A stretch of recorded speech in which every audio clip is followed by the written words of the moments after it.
একটা পাকা আম পাইছি। হিমসাগর আম এক একটাই 300 গ্রাম করে হয়। তো যারা রাজশাহী থেকে নির্ভেজাল এবং ভালো কোয়ালিটির আমগুলো নিতে চান তারা আমাদের এই পেজে যোগাযোগ করতে পারেন।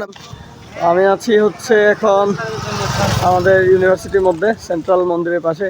তো উদ্দেশ্য হচ্ছে আমাদের একটা আমের বাগানে যাওয়া। তো রাজশাহীর বাগান যেহেতু একটা অনেক বড় বাগান শুনলাম, এই জন্য মনে হলো যে একটু ভিজিট করা উচিত। তো চলেন যাই বাগানের দিকে। আমের বাগানটা যেহেতু বুধপাড়ায় অবস্থিত তাই আমরা বদ্ধভূমির সামনে দিয়ে যাচ্ছিলাম। আর এটাই আমাদের রাজশাহী বিশ্ববিদ্যালয়ের বদ্ধভূমি। এই দিকটা আমাদের ক্যাম্পাস থেকে বেশ খানিকটা দূরে। এটার জায়গার নাম হচ্ছে চৌরাস্তা মোড়, নতুন বাইপাস দিয়ে এই দিক দিয়ে একদম সামনে একটা রাস্তা, এখানে ঢুকে সে বাগানটা। ম্যাপ অনুযায়ী এই জায়গাটায় উনি আমাদেরকে ম্যাপই শেয়ার করে দিছিলেন। তো অবশেষে আমরা হচ্ছে এই রাস্তা দিয়ে এসে যে এখানে আসছি, এটা হলো Bon Palashi picnic corner and eco park and community centre. আচ্ছা, আমরা এখানে আসছি দেখলাম আর কি। তবে আম নামাচ্ছে সামনের এই বাগানে। হিমসাগরটা উঠবে হচ্ছে জুনের সম্ভবত 5 তারিখ থেকে। তো তখন গিয়ে আর কি আমরা হিমসাগর নিব।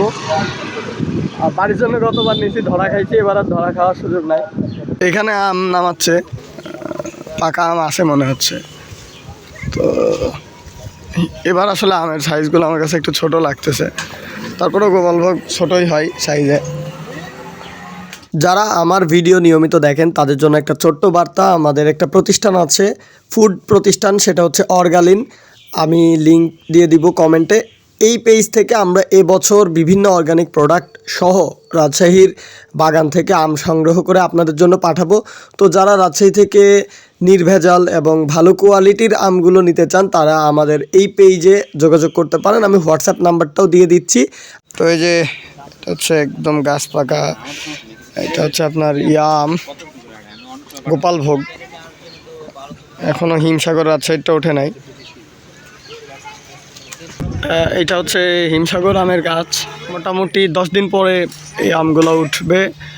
আর এগুলো হচ্ছে কাস্টমারদেরকে দেওয়ার জন্য ঠিক আছে। হিমসাগর মোটামুটি হিমসাগর আম এক একটাই 300 গ্রাম করে হয়। তো অনেকক্ষণ অপেক্ষা করার পরে আমাদের আমগুলো আমরা গাছ থেকে বেছে পেরে প্যাকেজিংও করে ফেলছি। আমের কোয়ালিটিগুলো দেখেন, গোপালভোগ হিসাবে আলহামদুলিল্লাহ অনেক সুন্দর আম, এবং দেখেই মনে হচ্ছে যে 2-1 দিনের মধ্যেই পেকে যাবে এবং খাওয়ার মতন হয়ে যাবে। তো এই আমগুলো এখন মাপার কাজ চলতেছে। মাপা শেষ হয়ে গেলে আমরা আমগুলো প্যাকেজিং করে নিয়ে যাব।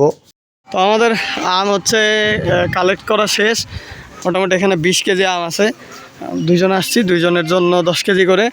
এখন আমরা ক্যাম্পাসে যাব। বেশ বস্তা ভারী।